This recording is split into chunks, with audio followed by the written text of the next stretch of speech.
Welcome to the Comix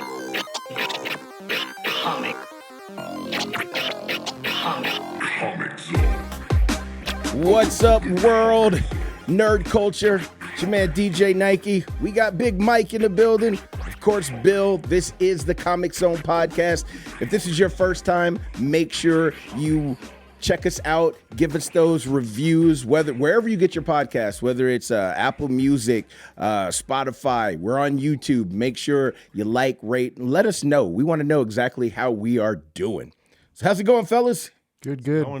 It's going. Just made the most delicious drink ever by mistake. You're right. We got to remember that. I threw it together like MacGyver, and it just works.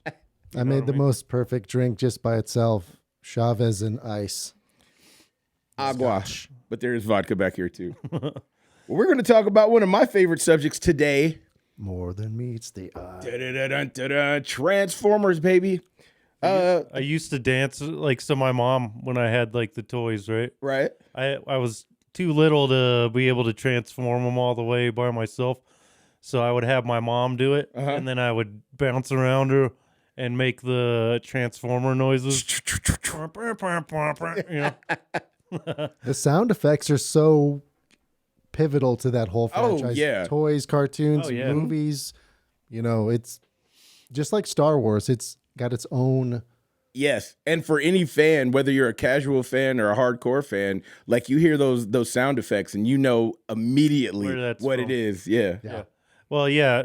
It'd be like if they made the live action movies but didn't use the sound effect and did like something else. Well, yo, you'd be like, what the fuck is this? Well, they did use a different sound, you know. But it's a little different. Yeah. But like if you were like the very first time a Transformer transformed in the live action movies, which was the Decepticon, the helicopter, right before it attacked that base.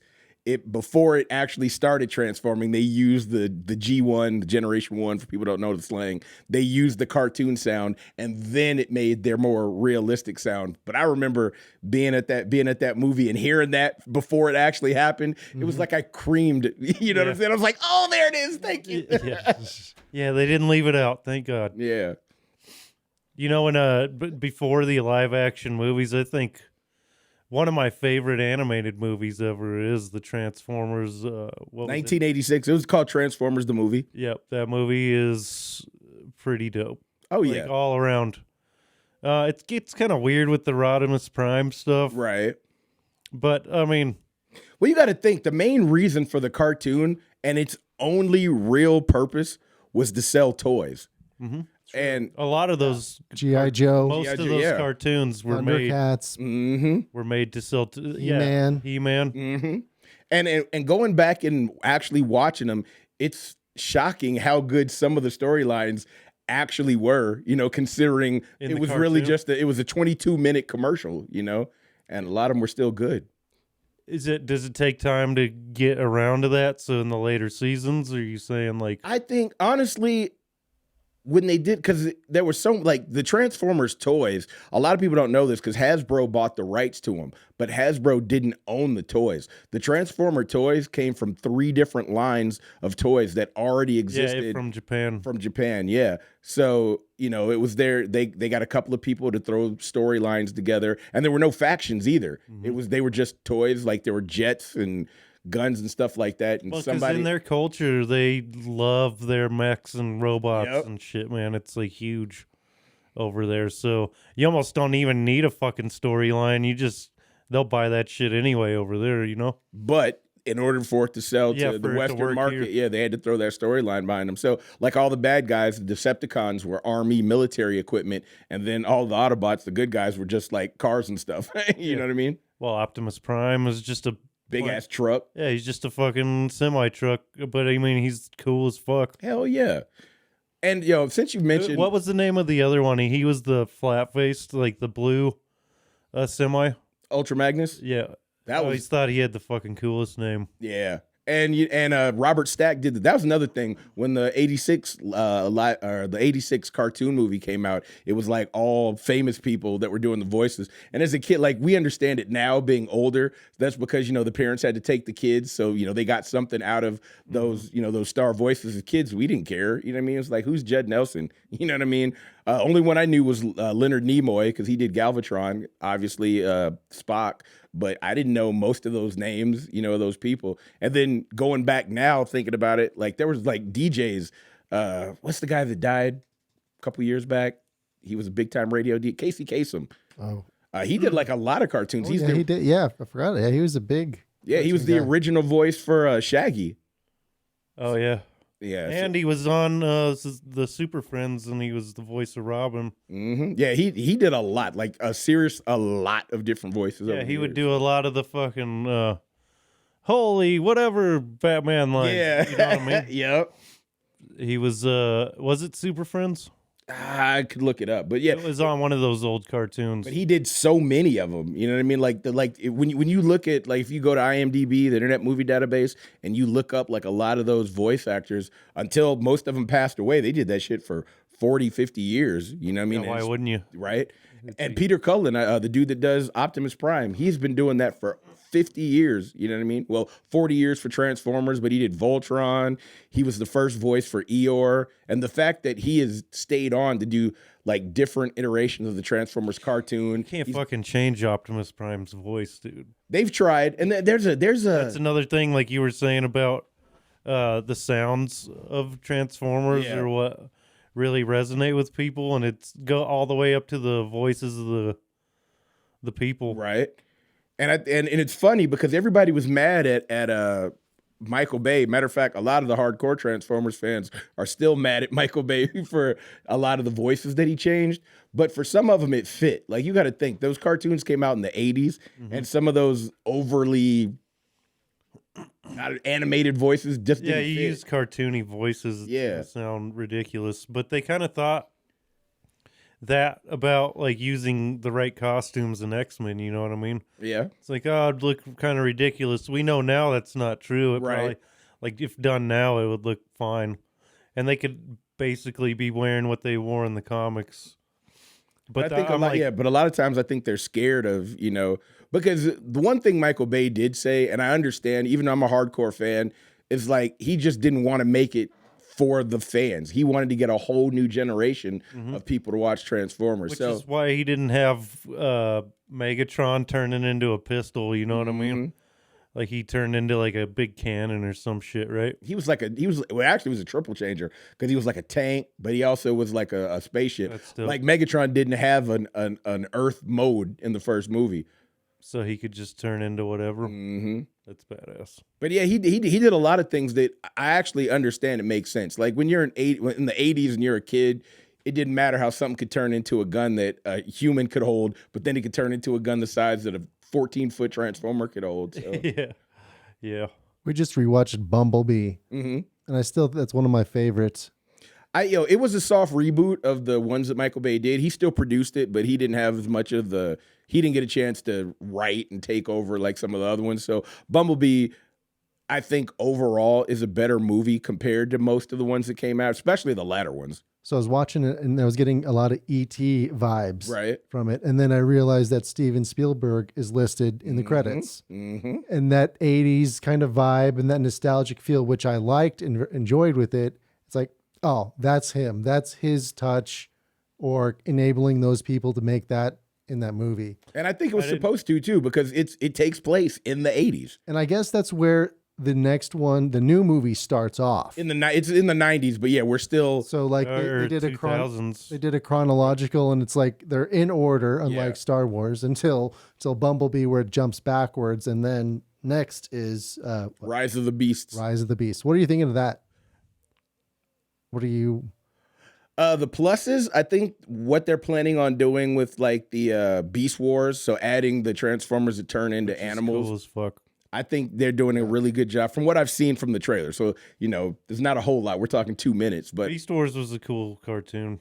Like I didn't watch it a lot, but I did like it. I liked the idea of them turning into something other than cars. And turning into like the big gorilla, I always thought he was cool as fuck looking. And that was, I believe, don't hold out. Someone have to check. I think Beast Wars was the first fully computer generated cartoon. Oh, first cartoon? Yeah, the first cartoon that used that computer generation. Like since then, like what about that show Reboot? You remember that? Slightly. That whole show was computer animated. Was it before or was it after? I don't know. That's what I was wondering. Didn't even watch either of those. Beast Wars came out way later. We're talking early 90s. And I didn't get on it as much because I was in the Marine Corps and I had better things to do to watch TV than at that point in time. Yeah. But my roommate was really big into it, and he knew I was big with the G1. So I remember a lot of times I would, catch the tail end of episodes and stuff like that.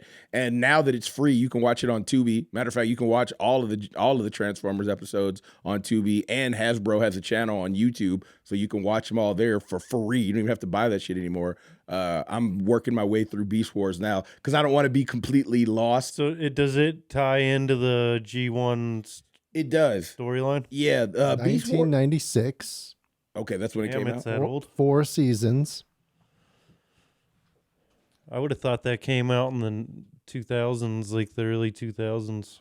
No, I knew it was in the 90s because I was in the Corps still. Yeah, it was one of the earliest fully CGI television shows. It's one of the earliest. So not the first, but among the first.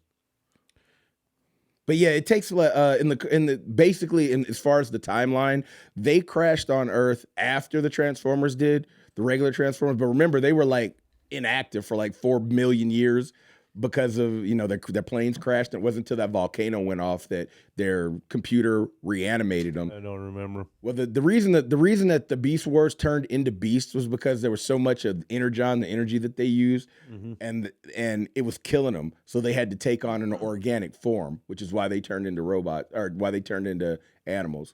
It makes sense when you actually watch it from the beginning. Okay, maybe I'll have to watch it. It's pretty good, huh? I think so, yeah. And it had a much smaller cast, too. There were maybe, I think on the first season, there were only like 8 Transformers, 4 of the good guys and 4 of the bad guys. So Isn't Megatron the bad guy still? Yes, and the good guy's name is Optimus Primal, but they're descendants of Optimus Prime and Megatron. They're not the originals that we know. Optimus Primal. Mm-hmm. Nice play on words. Nice play on words. Optimus derivative. Yep. Dude, so the first movie with Shia LaBeouf. Now, doesn't he look like such a baby now? If you see you watch like in the movie. Oh yeah. Yeah, he's like totally a baby. One of the funniest parts in that movie, or any of them, is when him and Bernie Mac are like hackling over the car. Oh yeah. and he's R.I.P. like, Bernie Mac. And he tells him a price. Bernie Mac tells him a price, and he's like, "Yeah, but the paint's faded." He's like, but it's custom. But it's custom. He's like, it's custom faded? Yeah. That shit is that part is fucking hilarious. Yeah, if you could be in a movie and steal a scene in a couple of minutes. Shia LaBeouf is hilarious in those movies. When he's screaming, which movie is it? Most of them, but it was mostly in the first one. There's one of them, like the second or third movie, when the chick is like making out with him and then starts trying to kill him. Oh yeah, remember? Is that the third one? That's the second one. Yeah, because her tongue like turns into yes. And he screams like a fucking girl in that part. That is hilarious. Yeah. He's just fucking screaming his head off. Do you know how he ended up being in those movies actually? Will Smith, when Michael Bay. Oh yeah, Michael Bay was talking to Will Smith about, I'm thinking about doing a Transformers movie, and he was like, but I need a young actor. And he was like, well, you remember that kid that we put in what was the one that took place in iRobot? Shia had a very small part in that movie. He was only in it for like 2 or 3, and he stole the show in that, like as far as comedy goes. And he was like, you remember that kid, Shia? He was like, the kid from Holes? And he was like, yeah. He was like, that kid is a great actor. So Will Smith actually helped him get that role. Yeah. Nice. And I think he killed it. He did a peanut butter falcon. Peanut butter falcon. I've heard that term. What's that mean? No, that is his movie. with Shia LaBeouf. Oh, I haven't seen that one. Is that the one he directed? It's really good. And it was like Sundance or one of those like. Yeah. He's doing one about like a priest or something now. I think it's called like Padre or some shit. Maybe I'm wrong. He's doing. I forget the fucking name of it. It's something Padre. Like it's about. We will look it up. And then he did one with this Down syndrome. Is that the same one? That's the Peanut Butter Falcon. Okay. Okay. Yeah, I was wondering if that is a solid film, like especially like kind of independent, but like feel good, and still kind of, action.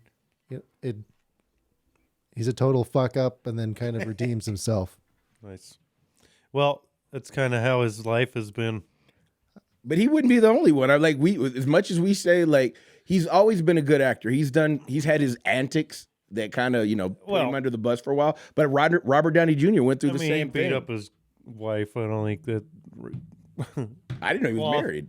Well, it was his girlfriend. She was that rapper chick. He beat her ass, though. Yeah, I heard about that. And I think more than once, you know what I mean? So, I don't know. I'm not saying you can't redeem yourself. Padre Pio. There you go. But I definitely think he was one of the best parts, especially in the first film. I waited, what? Let's see. You figure the original cartoon came out in 1984.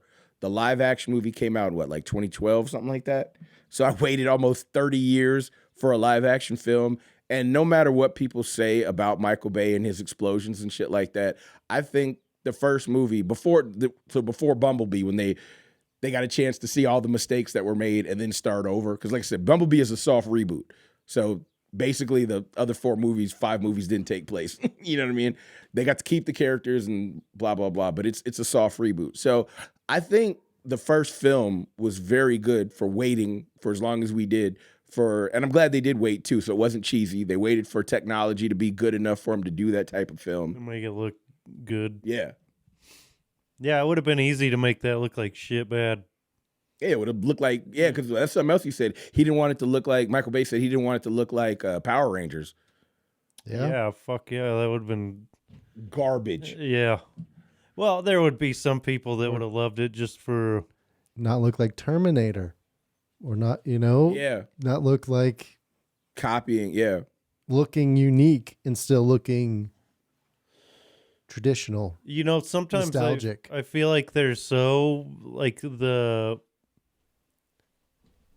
don't know, there's something off about it still, where I don't know what it is to me, but like the way that they move and shit, it's so fluid. It's hard to pick up on all the details that's on them. No, I kind of thought the same thing. It's like it was almost too much and overwhelming. It's kind of was like.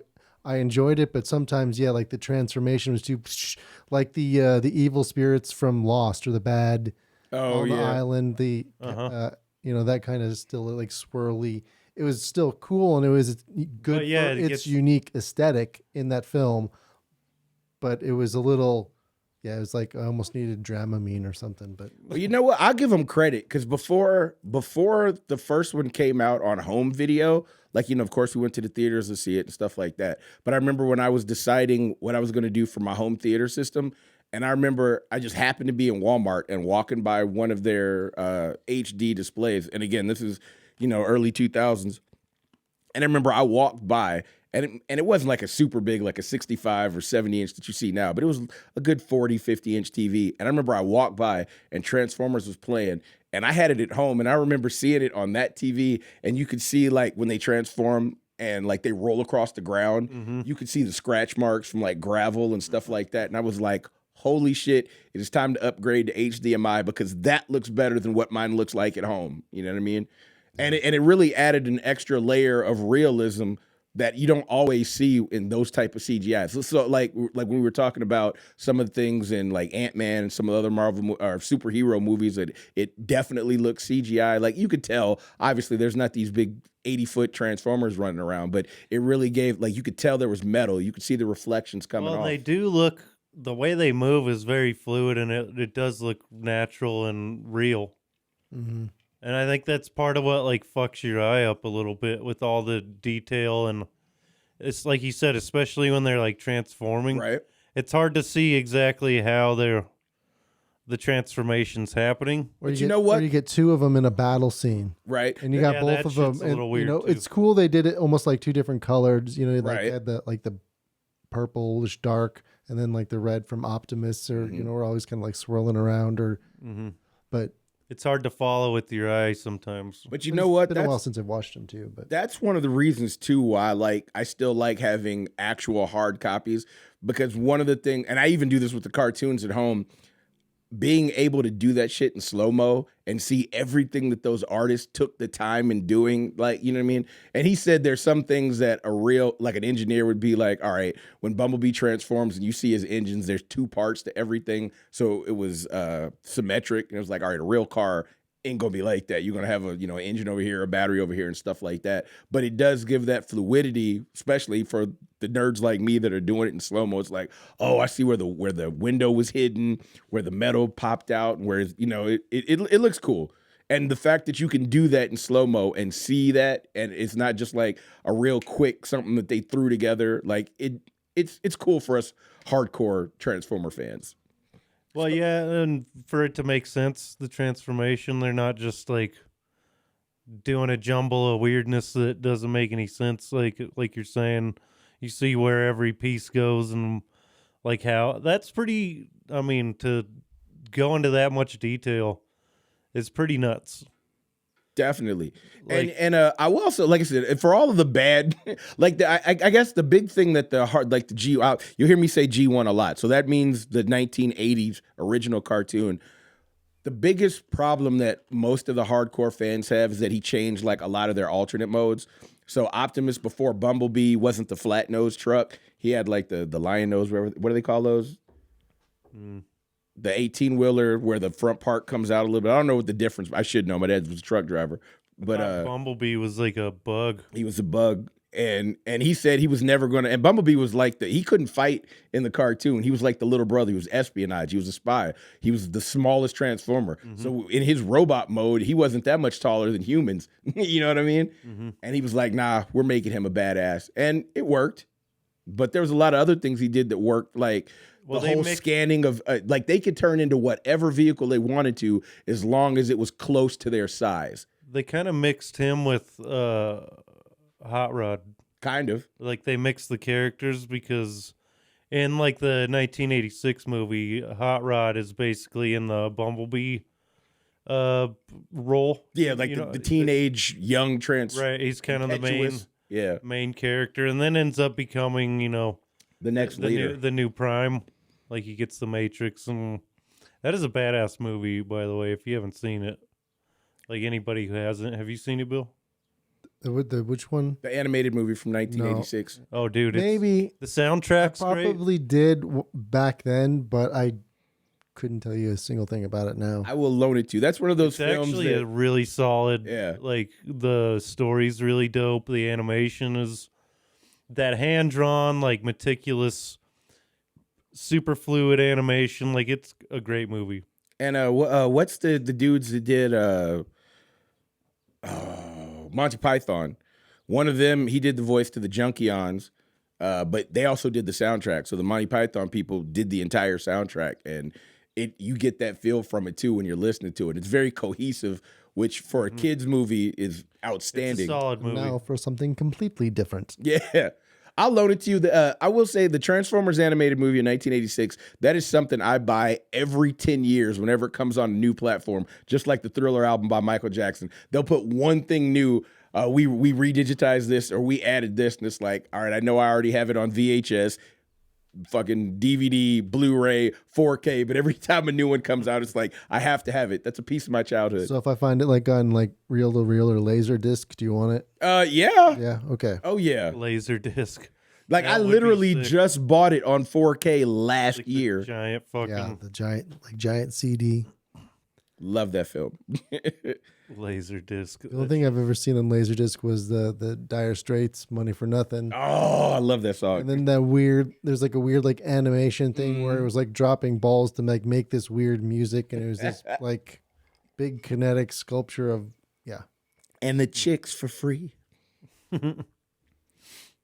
So which one's your favorite movie though? Probably the first one. I just recently went back and watched all of them.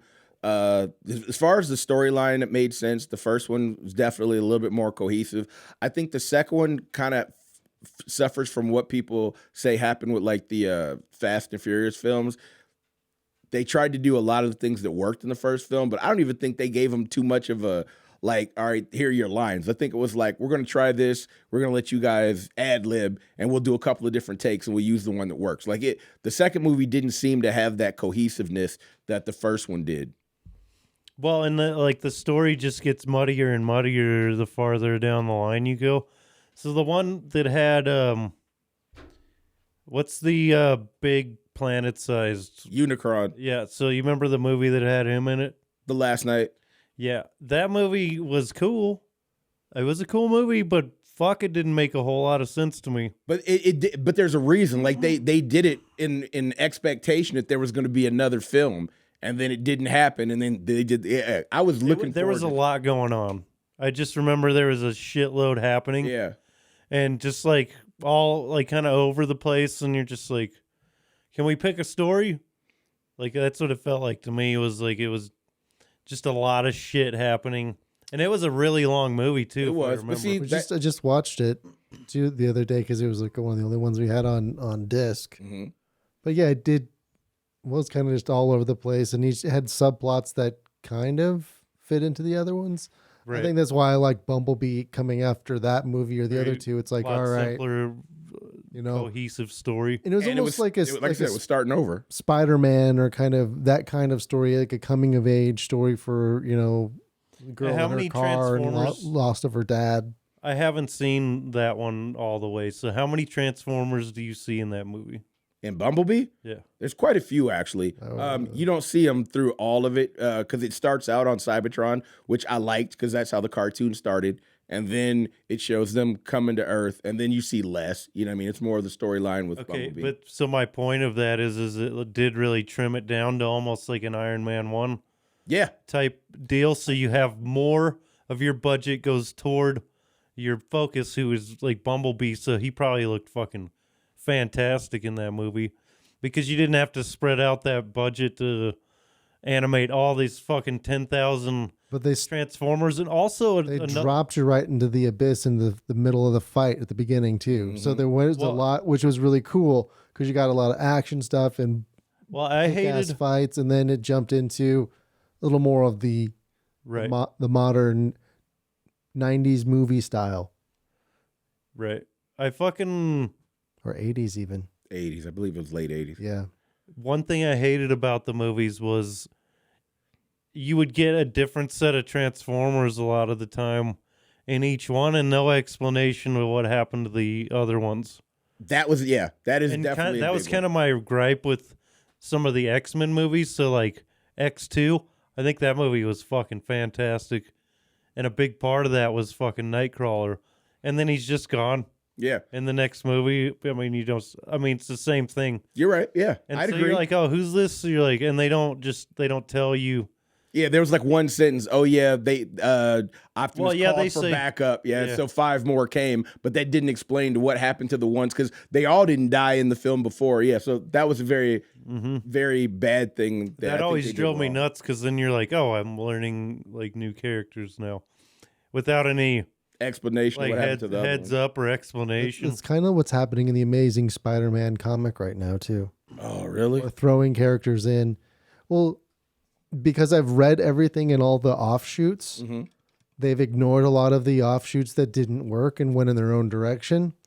So like Harry Osborn, he's the older one. But anyway, father. No, Norman's the father. My bad. Yeah, he's a goblin now. That's on the good side, gold goblin, and it kind of ignored all of that story. And because in that story, Peter and him kind of made up a little bit, and then in the current Amazing Spider-Man, it kind of forgot about that. Oh. So there's a lot of pieces and I understand why, and there's rumors about MJ. Uh-oh. They're like something big's going to happen with MJ. the problem that I'm seeing is that all the hype. There's been a lot, like I mentioned before, the Spider Boy comic that's been sells. All these hype moves, whenever there's a big collector, they're collecting like a new appearance or some big twist. Right. But the story itself have kind of sucked. Ugh. You know, in my opinion, as far as it haven't been that impactful. And it reminds me a lot of like the comic bubble when things popped. Mm-hmm. And I kind of am concerned as far as industry wide that, you know, the COVID boost Right. is gone and people are back to their normal work and there's a little more of a recession. We even lost our own comic book store. Yeah. For whatever reasons we don't need to get into. And then, so it's like they're trying to reach out. They're being desperate rather than relying on good storylines, which is why independents are still kind of really thriving. Mm-hmm. They're not using gimmicks. They're writing good stories. Right. Well, yeah, you don't have a fucking character that everybody knows to lean on. Mm-hmm. You know, a lot of the time in these independent ones, and then you're getting more original stories there anyway.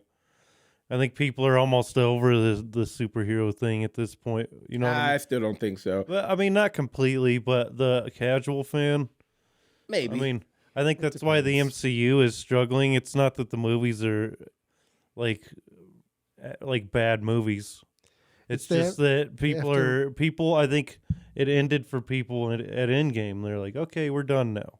Well, because it was such a big. I mean, well, I'd say I understand because there are a lot of people that actually agree with that. But I think that was such a massive undertaking when you think about what all happened. That was 10 years of story making that came to an end, and now with everything seemed to have gotten bigger and bigger and bigger. And then we're like, boom. And now it's like, okay, now we've got to redo a story, and everybody's not trying to go back down to right. And much more content too. I mean, it's not just like 2 or 3 movies, 4 movies a year. It's like 12 movies a year plus 3 or 4 shows. Yeah. You know, so the amount that they're having to push out. It has slowed down a ton, though. I don't think so. Like, so They pumped the brakes, and I think it's been good because I've been happy with the quality of things personally. Right. I agree. You know, there's been some things. Oh, I need to show you this. By the way, did you get tickets for Guardians? No, I am. You're the only person I was waiting to hear back from. You didn't answer. I didn't even see I didn't see the chat. I thought it was everybody talking about like hanging out. No, we were talking about going to see that. Yeah, I want a ticket. All right, gotcha. But that'll be our next episode after this one. That'll be a good one. Hopefully that movie kicks ass. Its reviews for it are pretty good. So that'll be a week after it comes out. The Thursday after it comes out.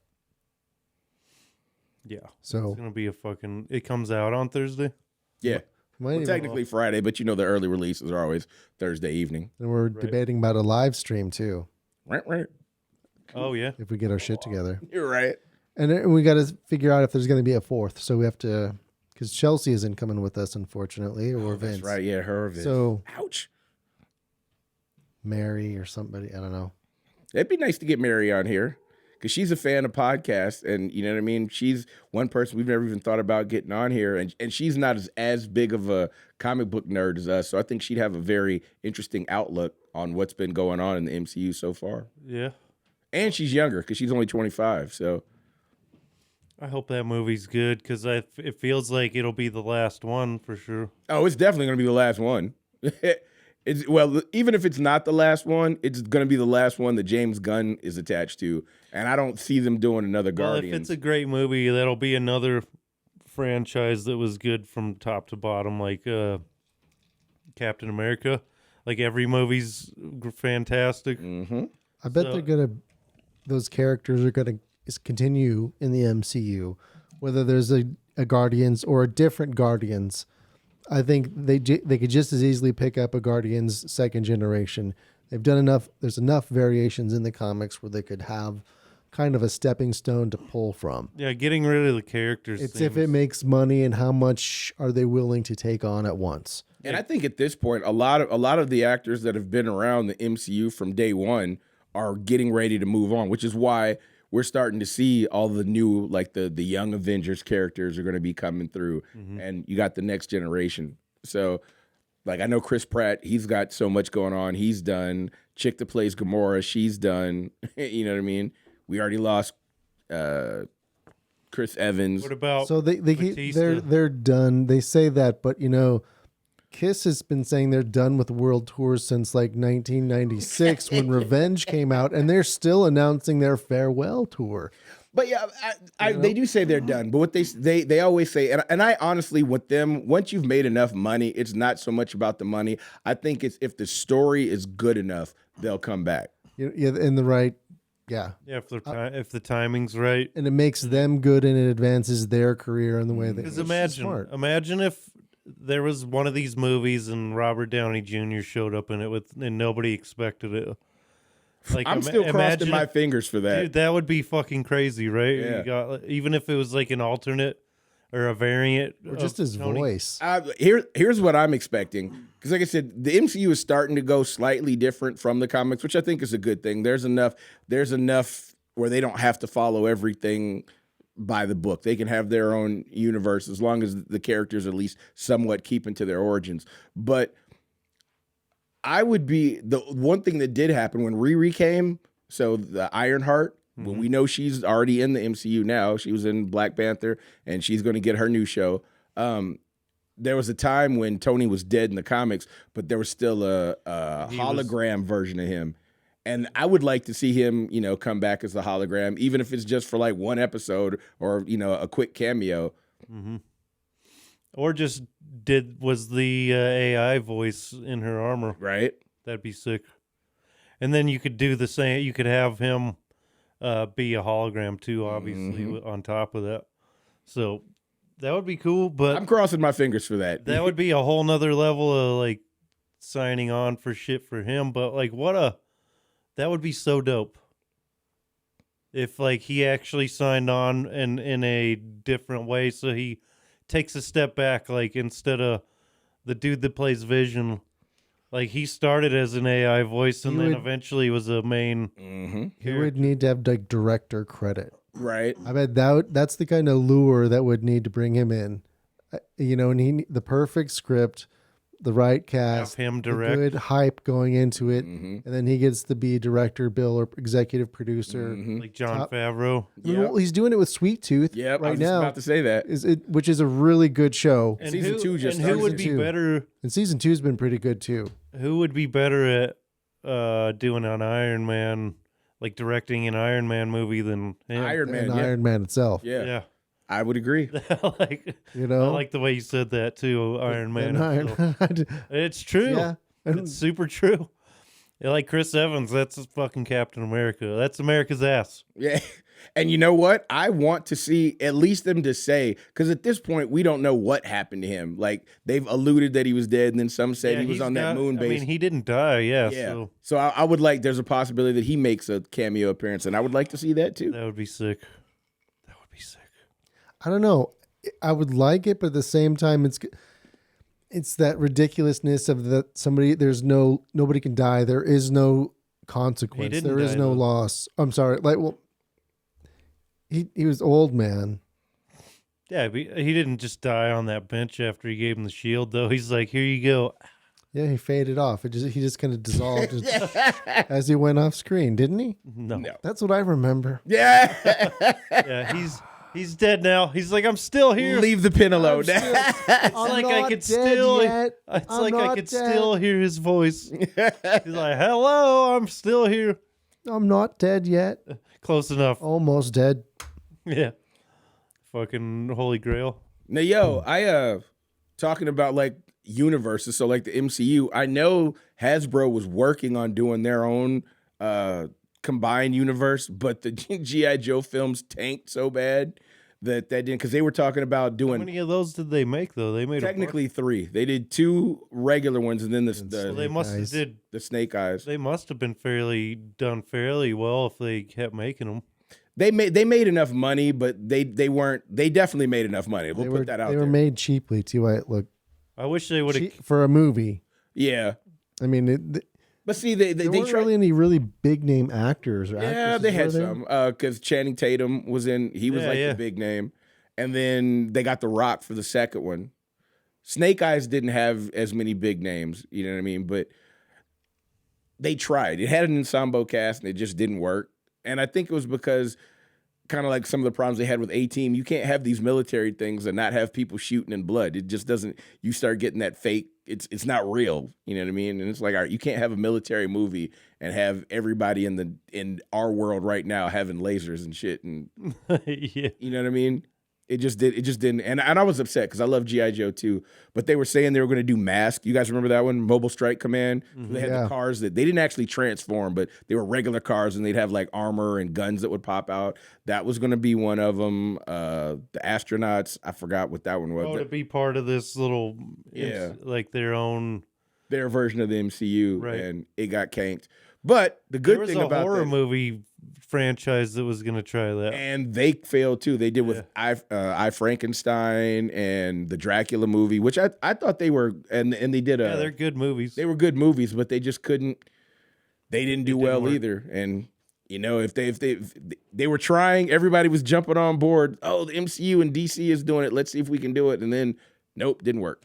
DC was kind of doing it.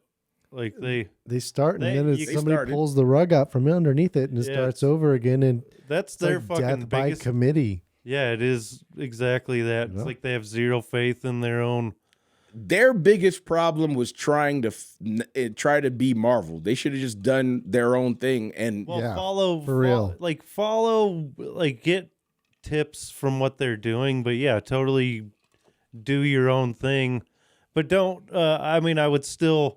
That's that basic idea of giving everybody their own origin films or whatever, and then you do a big team movie, and then like that formula is pretty. I mean, it works pretty good. The problem was the first Justice League movie wasn't that great until the Zack Snyder's cut because of what cut out. But also, I think that has a lot to do with the Justice League not being. That's what we're talking about. No, I know that has a lot to do with the Justice League not being as cool as the Avengers. I think people like the Avengers more. I think they didn't do it Superman's white bread. It's like everybody's over that motherfucker, right? Well, maybe, but everybody still loves Batman. Okay, but Batman is second only to Spider-Man, and Justice League still tanked. So I'm going to say it was the writing and the direction and the fact that they chopped up all those movies so bad. Like, I like the DCEU, but if you watch the director's cuts, they're so much better because they chopped up. They left so much on the chopping block, and it's like, that's not the same movie that I saw in the theaters. You know what I mean? Right. And if I were a director and I saw them do, that'd be like if I wrote a song and somebody chopped it up and it's like, well, that's not what I wrote, and then put it out. Like, it's like you took something and then your lyrics don't even go together or make sense. Yeah, that's a good analogy. Because, I mean, it is like that, too. You're just like, what is this? Like, so the Superman Batman movie, you know what I mean? That should have been a great fucking movie, but it was just so... What the fuck? But because they chopped so much. Like I'm saying, they made a Death of Superman, and like, isn't that the one where it's like both things happen? They have Doomsday in that, and it's like, why wouldn't it just be Superman versus Batman? You just make that movie, or just make a Doomsday movie. Death of Superman. Like, why do you got to mix this shit and like fuck it up? Because it doesn't go together. It doesn't make any sense. Spider-Man 3. Oh, with too many villains, too many Sandman. different. Yeah, that's a good. We're all worthy of their own movie, or at least Yeah, you're doing too much. I would agree. So in the Batman, have you guys seen the? It's not even a trailer, but the new Penguin teaser. I haven't seen the teaser for that yet, but I've heard it was good. It looks pretty dope. My dad told me about it. He said it looked pretty good. So Colin Farrell? Yeah. Very mafioso. But he did such a good job. I didn't even realize that was him when I watched like it. kind of a Goodfellas type vibe, Sopranos. I felt very Sopranos vibe, but if Tony Soprano was chaotic evil and not, he is that, though, kind of. He's more, I mean, he felt darker in that Gotham way, right? Yeah, as a Penguin should be, That's He was one of the high points of that film. You know what I mean? Well, and that's another movie that I think suffered from that too. It's like either have the Penguin or, I mean, they were doing too much in that movie too. I think they teased I a little would- bit more. Like I don't like you saw him. The Riddler shit sucked to me. I thought he looked stupid. I thought the guy playing him just wasn't right for it. I didn't like that part of the movie. But the shit with the Penguin, I mean, that stuff was awesome. But it was like two different storylines in the same movie. And it was long. It was long. Well, it could have been shorter if you just picked a fucking story and went with it instead of doing both. I kind of had a good balance. Yeah, I thought so too. I mean, I'm it not definitely saying was it's a bad movie, but I mean, between the subplots, because they kind of was more kind of the Catwoman and Penguin kind of thing. So I could see why you might say that. I didn't have a problem with that as much as some movies. I would agree. no, I'm not saying that's probably a good, like one of the ones that holds up the most. But what we were talking about before, I mean, that shit just drives me nuts because. So think about this. Imagine if there was just a Death of Superman movie, and that was a Justice League movie. So you have your build up. You give each one of your heroes what the fuck they each get their own movie to build the team for this Justice League movie coming up. You do a fucking normal Justice League movie. They fight off Starro or some shit, whatever. Right. And then So you do another phase. Hold on. You do another phase, and they each get their movies again. You know how so phase 1, phase 2, and then the next Avengers movie you do, or not Avengers, Justice League. That one is just Justice League, the Death of Superman. But see, what you just said, though, I think is one of the problems. Like, that is a format that the MCU used, and it worked for them. I don't know if they could have pulled that off. Maybe, because since they failed anyway, maybe. But I think it would have been a better movie, and people would have been more into that. And by the way, Death of Superman, that would be if you did it right and did it like the comics. So they're fighting for most of the movie. So him and Doomsday are fighting the entire movie. So from the start, Doomsday gets out. He wipes out all of the Justice League with ease. And Superman's the last one standing, and then they fight across the United States, like across the country. But there's a lot of people that aren't comic book fans that don't want to see just the violence. They want a little bit more. So of the story. there's also the stuff Batman happening. cost $200 million to film. Mm-hmm. So each movie is a $200 million investment. So, and what I think DC is doing right now is they're playing two bets at once. Especially we got the Penguin going on HBO Max, or soon to be Max. Just Max, yeah. Now, and then we have the new stuff with They're just calling it Max. James Gunn. So, are we going to see a crossover, or are they going to see who's going to make more money? Where's my bigger fan base, and then double down there?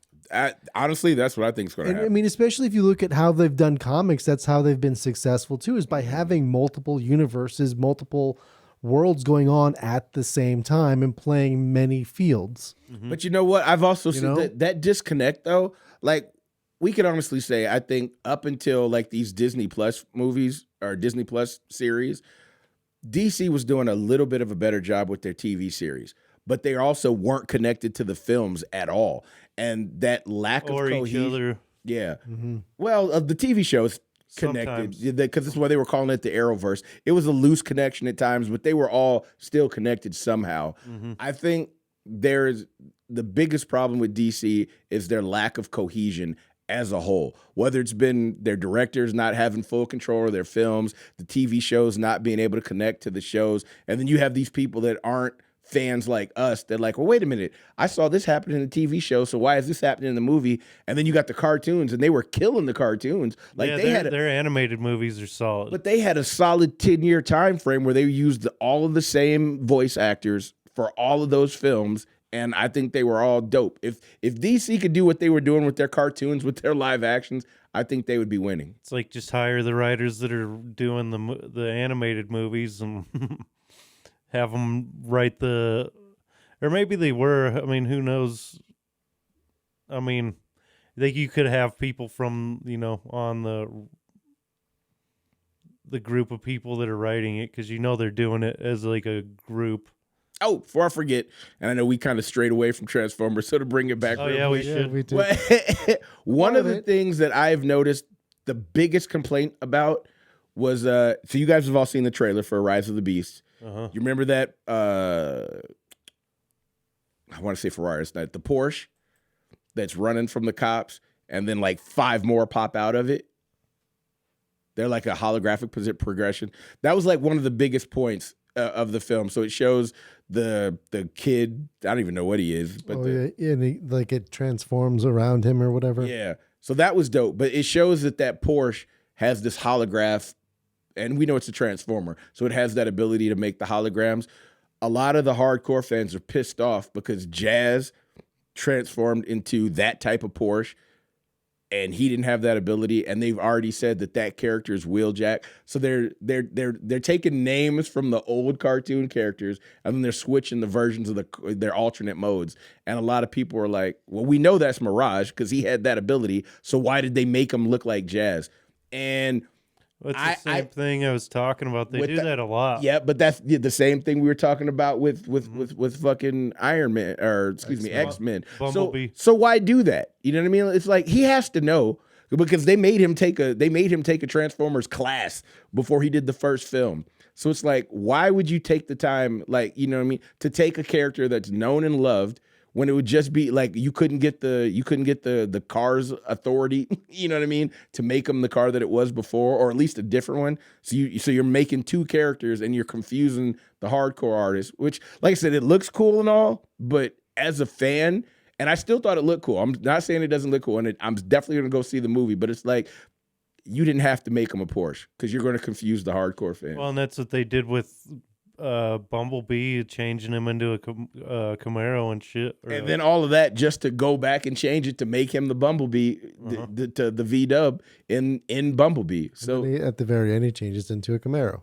At the end, yeah. At the very end. Yeah. But like last scene as he's riding off with Prime. Don't you forget about me. I won't. Who's your favorite Decepticon? I love Starscream. Starscream and Soundwave were my favorites early on. But is it the boombox and the tape? Yep. That's Soundwave. Starscream was the Jet, who's actually in the other films. Don't do it. The main Jet, second in command to Megatron. And he was just fun because he always wanted to take over. You know what I'm saying? And you always wondered why Megatron kept him around, but it was because, you know. He's a backstabbing piece of shit. Like, so he the always Sith wanted to take over. Yeah. The Sith always trying to take over. Well, and Megatron finally kills him in that 86 movie. Yes, he does. When he thinks that Megatron's dead, he just like swoops in and takes over. Don't tell him nothing. I'm gonna loan him the movie. Okay. I want him to see it again. That's not a big one, but that's a badass movie, dude. That actually sounds familiar. And not only does he think he's dead, they like fuck him over. Like they're like, he's fucked anyway, and it's like dump him out. Now, what you said about Unicron, what they did in the last night, if you watch the new trailer for Rise of the Beast, Unicron is definitely in it. And not that it used to be Earth and Stonehenge and all that. It's definitely Unicron. Looks like Unicron from the 86 movie. Unicron, in case you don't know, is the big... This is kind of a spoiler if you're not a Transformers fan, but if you're not a Transformers fan, you're planning on watching the movie anyway. He's like... They're going to tell you. He's like... He's a planet that transforms into a robot. And devours other planets, so he's like the Galactus of Transformers. Yep. And it's going to be interesting to see how they do that, because, all right, how can these, even as big as they are on Earth, how are they going to defeat a whole planet? And it's going to be interesting to see how they do that story. Well, and how do they do it in the movie? Oh, yeah, we don't want to tell. Nope, we don't want to tell. Damn it. Watch it, Bill. Darn it. But yeah, we don't want to give that one away either, if that's what, because we know what the big... it's a good movie, dude. MacGuffin is of Transformers. You know what I mean? It'll be. I hope they don't do it exactly the same way. I mean, it'll be like they've done a lot of homages. So there's a scene in the very first Transformers live action where Jazz is fighting the tank, which was Devastator, which is something else to piss them off. Yeah. It's if you still buy, or you can go find it on YouTube. I know it's on YouTube, but they show a side-by-side comparison that shows Jazz attacking the tank, and he's in his car mode. He transforms in his robot mode, grabs the turret of the tank, makes him transform, uses the momentum to swing it away, and completely beats the crap out of that tank, even though he's 8 times smaller. And that is a shot-for-shot scene from the '86 movie, and it's so dope. You know what I mean? It's fucking and there's a lot of those homages that are in there. So as much as even I want to go at Michael Bay for the changes he's made, it's still nice that they put those little homages in there. It's like, oh, I know what that's from. I liked his Ninja Turtle movies too. I did too, and those didn't do they were super successful money wise, but they got destroyed by reviews. Have you seen the trailer for the new animated movie? Like Seth Rogen directed it or whatever. I like where they're going with the storyline, but the animation looks sick as fuck. I think it looks awesome. I think it looks it's going to take some getting used to, because it's got a very graffiti. Way different. It's got a very graffiti-esque feel to it, which, for New York, and they're from New York City, I get it. But for somebody that can't read graffiti, that one's going to be, I'm going to have to definitely be in the back of the theater to watch that to get all of it, because it looks very busy, like what you guys were talking about with the Transformers, for me. But I am all about it. I love the cast and the crew, and I think that's going to be a big one. It looks like a good movie for sure. But like I said, his fucking Ninja Turtles movies. So there was even nods in those, like to the old school, like the first Ninja Turtles. So when they fight Shredder on the roof, like, so at the end, it's a lot bigger and like grander, and he's in that like robotic armor and shit in the new one, but. It's the same as in the original Ninja Turtles movie. Like you guys might have won if you all attacked me at the same time instead of that ninja code. And by the way, so the first Ninja Turtles movie, like the 80s one, what was it, 1989? Something like that. I'll look. Keep going. But so that movie is actually the most accurate to the comics. So that fight with the Shredder and like everything that goes down. 1990. You were close. Everything that goes down in that fight is like pulled straight from the comics. So them fighting on the rooftop in all these movies is like super accurate to the original like story. I mean, like I said, obviously they're way bigger in the new ones, and he needed armor and shit, which I thought was a fucking cool. I like honestly like the the suits that they had to wear for the 90s ones. I mean, they were cool for the time, but I think to make it more comic accurate, they had to be CGI. You know what I mean? To show that they were bigger and muscular like they were in the comics. I think they were like smaller. They were like this normal size that they were in the cartoon and shit. But they were still more like the cartoon didn't do justice to their strength. The fact that their shells were bulletproof, you know what I mean? And it's hard to do that shit when you're walking around in I think they said those suits weighed like 125 pounds, and you got guys doing backflips in 125-pound suits and stuff. So first one was 1990. Yeah. 1990, March 30th, 1990. Second one was 91. The third one was 93. Teenage Mutant Ninja Turtles. There's also 2014. That was an animated. That was the Michael Bay. Oh, okay. You're jumping around. This is just looking at the movies. And then 2006, another Michael Bay. And that fight on the roof. I haven't seen those ones. You haven't? No. I own them. Matter of fact, dude from Arrowverse, the Arrow, Stephen Amell plays Casey Jones.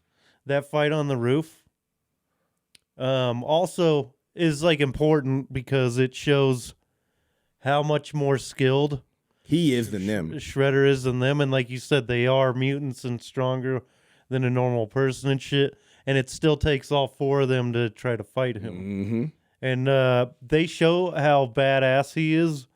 And there's a Ninja Turtle Batman like crossover movie. And Shredder's one of the few people that beat the shit out of Batman. Yep. They actually have a super, like basically do a stalemate. Yeah.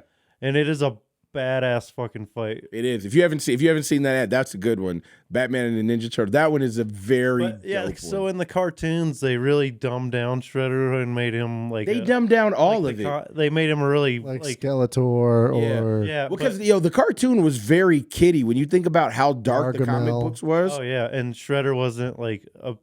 They make him like into a buffoon in the Skeletor. Yeah, Gargamel. Same thing. But Smurfs. Yeah, but like the actual like in the comics and shit, he was like a legit like. Well, they killed him in the first one. Yeah, in the very first comic book, that was their mission, was to kill. It was an That's what I'm talking about, the fight on the roof. But they were so much dark. Like for one, they didn't have like all of them. I understand why they did it for kids to understand. Yeah, they all wore red. Yeah, they all wore red. You know what I mean? And for the most part, weren't those books black and white? Mm-hmm. But the whole premise of the Ninja Turtles, and I didn't know this at the time, I found this out way later, was it's based off of Daredevil and the hand. Yeah. The foot, and you know what I mean? Splinter Stick. Being Stick. Yeah. It was so obvious when I found out, but it was like, how did my brain, like, when you think about how much has stolen, borrowed. I guess I never thought about it like Oh, you didn't know that? Pretty interesting. Yeah. The whole concept of Ninja. Because there's 4 of them. True. And Zach Reacher. And they're turtles. Is what that broke that to me. Huh? Zach Reacher. Uh-huh. Of Comix Zone, Norse, formerly of Norse Comics. He was the one that told me about that. About the Splinter. Was his real name Reacher? No, I'm fucking it up. Oh, okay. I was about to. Yeah, I was like, because that sounds cooler. The movies. That's why you caught me off guard. I'm giving him an upgrade because I can't speak. Zach, we miss you, man. We for real. I found some Norse bucks in my house the other day, man. Like $20 worth of them. And I was like, oh. Yeah, I had a bunch of them. Fucking store, man. Fuck. All right, so definitely looking forward to this next Transformers film. Mm-hmm. I will say there's good and there's bad. Since the reboot with Bumblebee, I have so much more hope for this. Because like I said, I think when the first 5 films that Michael Bay did, it seems like out of the 5, 2.5 of them were good. The first one was good, the third one was good, and the fourth one was okay, and the fifth one was garbage. The second one was garbage. Bumblebee was really good, a good soft reboot. So now everything we're doing from here, I think this next one is the follow-up to Bumblebee. Okay. As long as they don't F this up, I think there's a very safe and they can go a good way with these in the future. Is this a prequel or is it a sequel? It's a sequel because it takes place after. Bumblebee took place late 80s, early 90s. This one takes place in the 90s, early 2000s. And you could tell because it almost brought tears to my eyes when I saw it because it shows New York City and you could tell that it's definitely CGI. Or it could be old footage, but looks CGI to me. The towers are still standing. And they use DMX, RIP to DMX. So I think I have a lot of faith in this film. I also like that there's a lot more minorities in this one for the humans. You know what I mean? There were a couple here or there, but it looks like the main 2 characters in this one are minorities. And it's going to be interesting to see how they do that with the Transformers. So I like the steps. I like where they're going with it. And I think there's going to be a lot of homage to the 1986 film. Mm-hmm. And if they do this one right, this could honestly be the best live-action Transformers film we've had yet. Yeah, that would be fucking cool because, like, I gave up after watching that, what'd you call it? The Last Night. Was that the last one? That was the last one with Mark Wahlberg.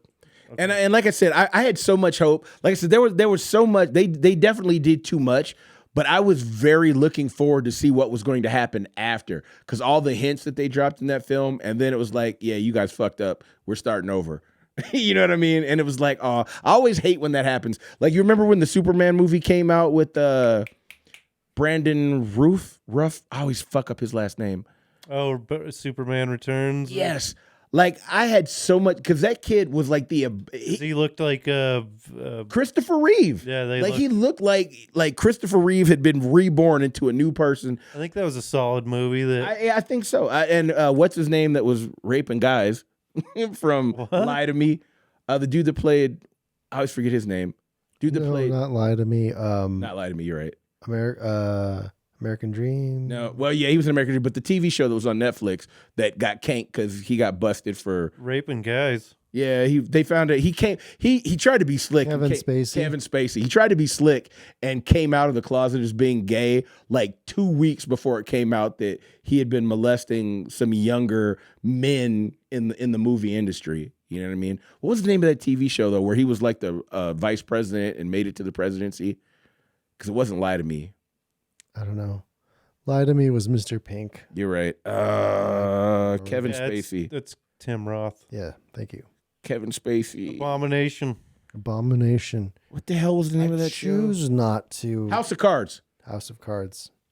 So, but yeah, he got busted. But I think he still did an excellent job as he was one of the best Lex Luthors ever.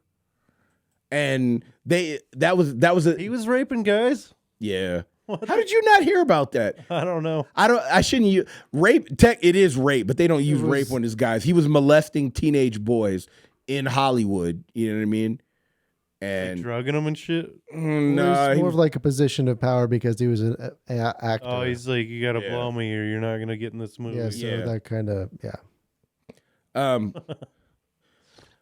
yeah, it's messed up. But you know what I mean? But I still think, you know what I mean? Like I already like what? That happened 10 years after Superman Returns. So I was already a fan of Superman Returns. But that's what I'm saying, kind of like the last night, I was looking forward to see how Superman Returns, like that kid that he had with Lois Lane, come to find out had powers, and that was his son. And they had been, teasing that through that whole episode, through that whole movie. And then it got to the end, and then the movie didn't do well. And that was the storyline we've been talking about with DC. They like have zero faith in their own shit. And as soon as it doesn't do well, they just pull the plug. When the money dries up. So there are more than one Transformer movies planned. There's 4 more, including Rise of the Beasts. Michael Bay, word? There's a Transformers 8. Well, if we're doing the counting. So Paramount is. So if we're doing the counting, because I don't know what you're looking at, but we're already at 6 with Bumblebee, and Rise of the Beast would be 7. Even though, like, technically speaking, Bumblebee is a reboot, so we're starting over. But by the count of the movies that exist that Michael Bay is attached to, Bumblebee is 6, Rise of the Beast is going to be 7. So then you're saying there's 8? So they're just calling it 8. This is ScreenRant.com. Okay. Paramount has allegedly confirmed Transformers 8 is in the works as part of a new trilogy that Transformers Rise of the Beast will kick off. Oh, okay. So whatever the hell that numbers means, it's going to be another one after. Details are incredibly. Are we going to get the Dinobots and Rise of the Beast? I highly doubt it because they were always my favorite one. But they had Dinobots in Age of Extinction, which is the one that came out before Grimlock. Yeah, before they had all of them. They were all in the last Extinction. That shit was awesome. I think that was. I have so many problems with the ones with an animated movie and Bumblebee 2. Oh, good. Well, so Transformers 8, Transformers 9, the Transformers animated movie, and Bumblebee 2. Here's another thing that's really all it says about it. Okay. Now here's something that the G1 fans, first and foremost, I want to give a shout out. I'm in a couple of Transformers G1 groups on Facebook. They are huge, by the way. As a G1 fan myself, big shout out to you guys in the Transformers G1 groups on Facebook. Love you guys. I love what you guys are doing. For one, I didn't realize, I knew I was a hardcore fan, and I thought I was the biggest Transformers fan in the world. I joined that group and found out I ain't shit. You know what I mean? There was it always like that though. Right? But I was so shocked. Like, I didn't realize the fandom. There are these third-party companies in like Japan and China that make more cartoon accurate Transformers than the ones that even Hasbro and Takara Tomy, that was the original company that made them. They're way more accurate. They look exactly like they look in the G1 cartoon. They transform the same. They're made out of these good parts, and they're not made for kids either. We're talking, some of the ones they range from $50 to like $350. These are made for adults. You know what I mean? And I didn't even know these shits existed. You know what I mean? So I'm very thankful to the group for, putting me on to a whole different thing that I didn't know was out there. The one thing I'll say to y'all, please give Michael Bay another chance. Don't cancel this motherfucker until after this movie, please. Let's see how it goes. So let's talk about GoBots. Honestly, there's one thing that needs to be said about GoBots. Transformers, aka Hasbro, owns them. So GoBots were always like the dollar store version of Transformers, but it's now been folded into the. So the characters from GoBots are in Transformers? And they have been for like the last 15, 20 years. That's fucking crazy. And what? Yeah. I was just bringing that up as a joke, and I just learned something. Yeah. Hasbro bought them out. And they've been using them, too. They've been using Sellouts. them. They've been using... Well, it can't be a sellout if you were bought out. Buyout. Yeah. Buyouts. And GoBots was... That's a pretty cool thing to do. Like, don't just buy it and kill it. Like, they added them into the... Because why not? Assimilated. Yeah, that's dope. And they've used them a lot in the comics. Like, you've seen them here or there in the toys, but you've seen it a lot more in, like, the IDW. Are they, like, a separate team? Like, do they still call them the GoBots? No. They've made them more like they're like, enhancements to... So, kind of like... You remember the Headmasters and the Target Masters? I don't know if you know what that is. The Headmasters and the Target Masters, right before G1 ended, they did this whole thing where a select group of Transformers crashed on this Earth-like planet where these Earth-like beings that kind of had elf ears. They found a way to use these beings, and there were some Earthlings that were with the good guy, the Autobots. Basically, they took off their heads, they scanned their bodies, and they put these Earthlings into their heads. And the Earthlings had these robot exoskeletons that would either transform into their heads or transform into their guns. And sometimes they're engines. So Target Masters, Headmasters, and Power Masters. Power Masters, engines. Headmasters, obviously the heads. Target Masters, the guns. And that's what they did with a lot of the GoBots. They made them so they're the accessories to go on. Like, I don't want to be the Headmaster. Can I call it something else? Yeah. But you know what, though? As far as I really love, I know as grown men and adolescent grown men, it's an effed up name, but I think it was really cool because if you think about if Transformers were real, us being fleshling creatures couldn't be a 15-foot Transformer, but we could have an exoskeleton where we could be the head, and then when we transform, you go into the body, and it's kind of like that symbiotic relationship where you're kind of controlling it. And I always thought like that added another level of realism where as a kid, I was like, oh, all right, I can't be a Transformer, but I could be the head to one and help control one. Gundam. Yeah. And shit like that. Transzor Z. Piloting. If you remember Transzor Z, you're old like me. Yeah, Neon Genesis, Evangelion, and like that. Those were actual like organic suits. They weren't mechanical. So like when they got cut, they would bleed. And yeah. That shit's so good. That'd be a crazy fucking movie if they could make that. They did a very cheesy overseas movie. When Netflix first came out, you could see all of that stuff because that's before they started making new content. Mm-hmm. There's a lot of those animes that got made into live action movies, and they're really, really cheesy. The one that was actually really fucking solid was Cowboy Bebop. Yeah, it only made it one season. That was so good. That show was solid as fuck. Like the whole thing. It was actually more cohesive than the original anime because when you watch the original anime, it's very episodic, so it's a product of the time that it's in. So a lot of television in general was very handle this situation, this episode, and new situation. But anime at the time would do just like Trigun and a lot of those shows back in the day, they would have that episodic feel, but by the end it would come around to this overarching story that was always there, and they're building towards, and then that's your big like climactic event at the end of the show is like so that's kind of how they do Cowboy Bebop. But why didn't that one get picked up for a second season? Probably just nobody watched it. Oh, well, that can't be. But it got such rave reviews, and any of the nerd fans that watched it, like, really, did nobody watch it? It got so that kind of shows how backwards things are going. Yeah. Like, you got all these movies that tank by reviews, but everybody's going to watch them. You know what I mean? And they're financially successful, but they get tanked. Then you got a show that has nothing but good reviews, and then it can't get picked up for a second season. And hyper accurate to the source material. Like, so I said the same thing about that Dread movie. Oh yeah, definitely with Carl Urban. Yeah, that movie is solid. It's like, yes, holy shit, that's a great comic book movie. It is I mean, fucking perfect. A lot like Sin City or 300 and shit. Like all fucking like hyper accurate. I mean, those ones did well, but it's just weird how that movie didn't do good.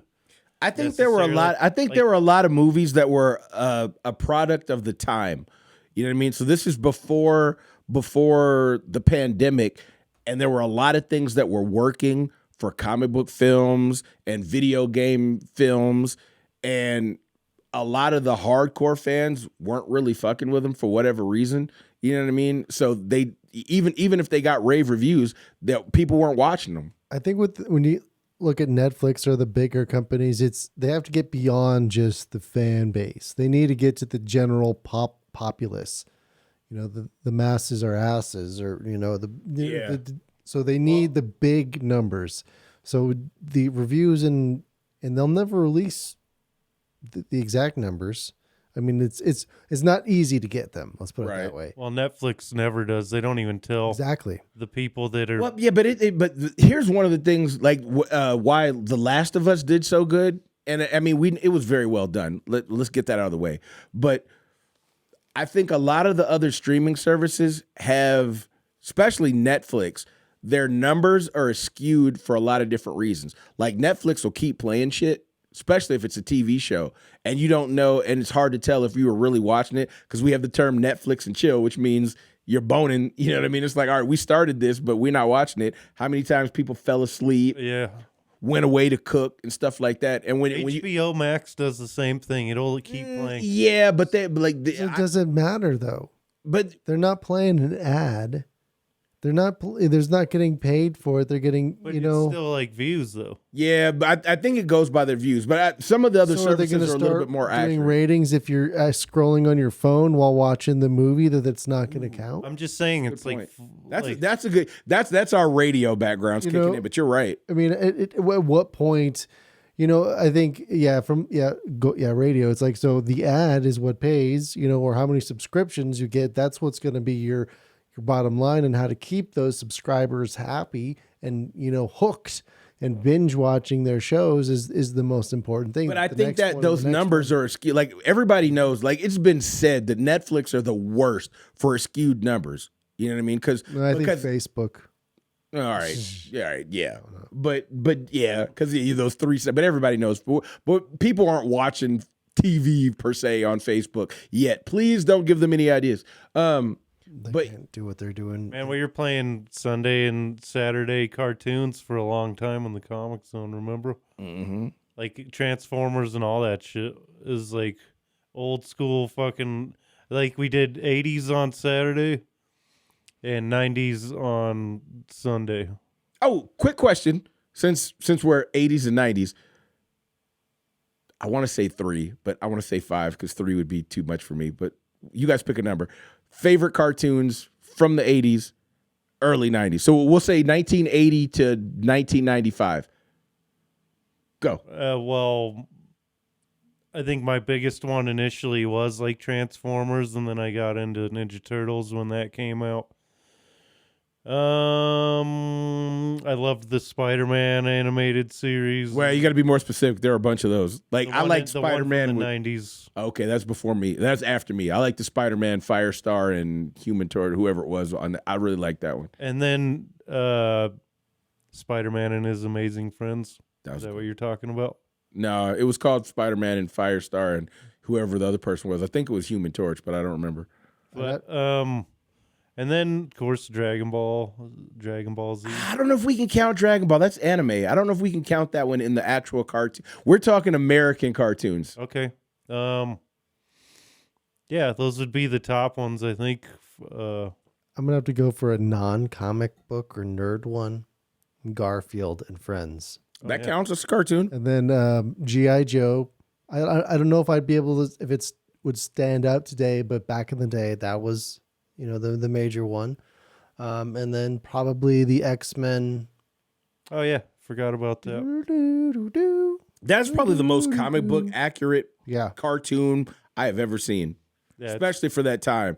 That one was so close to everything that was going on in the Jim Lee era. It is good. Oh, you found they're doing a new one. They're keeping the same song and everything on Disney Plus. So and it's picking up right where the last one left off. Yeah, isn't it called X-Men 1997? 97, yep. So there's the comic books that came out in 97 too. I actually have the first two. The first one's actually a key, if you will. Yeah, I mean, I was in Japan for that, so a lot of those were hard for me. And I was really, really, really riding hard on the image dick, pause, at that point in time. So I know you caught that. He didn't. All right. For me, Transformers is always going to be number one because even at my age at 46, I go back and I watch all of those cartoons, and some of them stand out better than others. But I think especially season 1 and 2 of Transformers Generation 1 was they cared about it.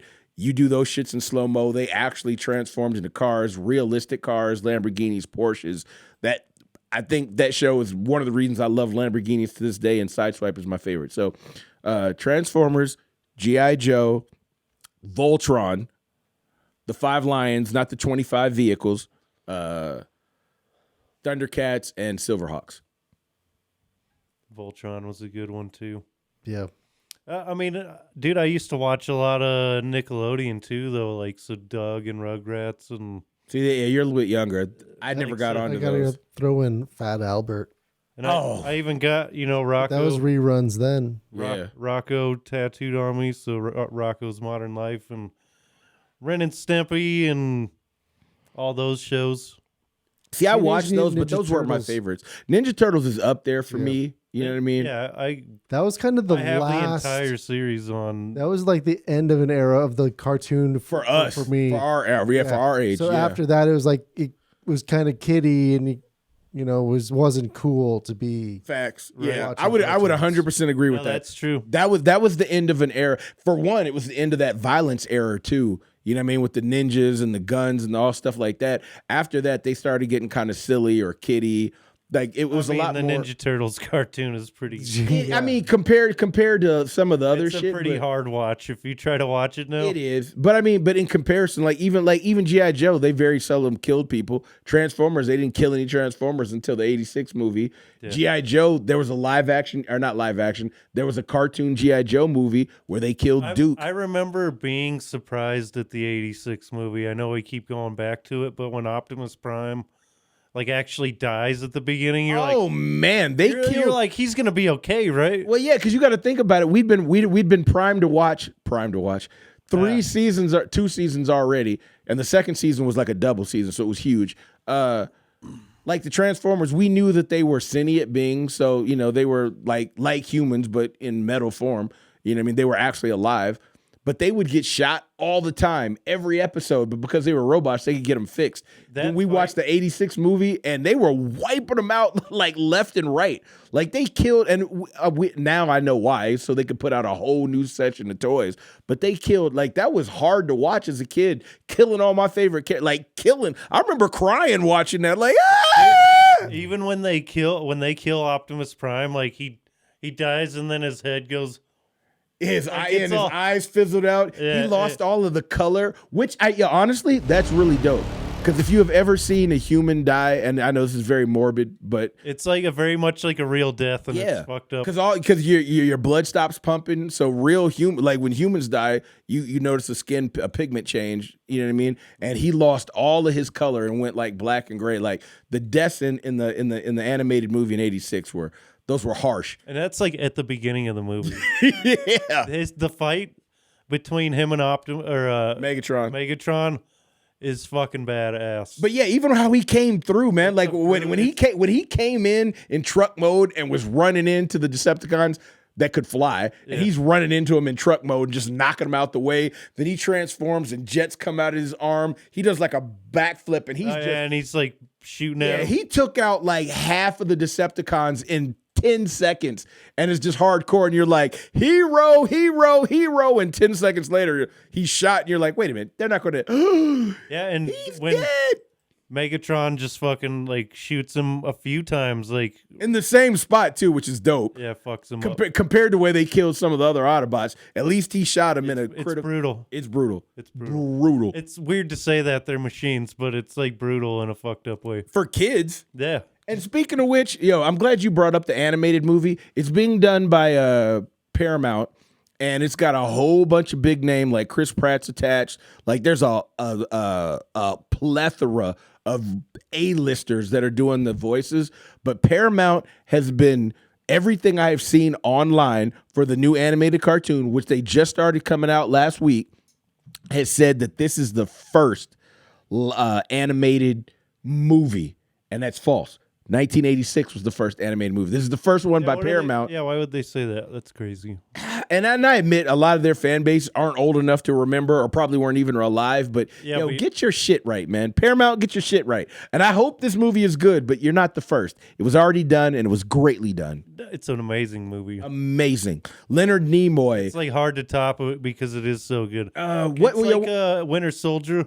It's not just good because it's a Transformers movie, but it's a good movie. A good, well-constructed, like great story and action, and the whole thing's just. And the fact that you're younger, you know what I'm saying, and you think that, and I think that means a lot. You know what I mean? Because that means it's not just nostalgia. You know what I mean? No, well, yeah, I saw it when I was young though. Like when it came out, I went to the theater with. But I mean, I still watch it. My kids have seen it. You know what I mean? It is nostalgia for me. True.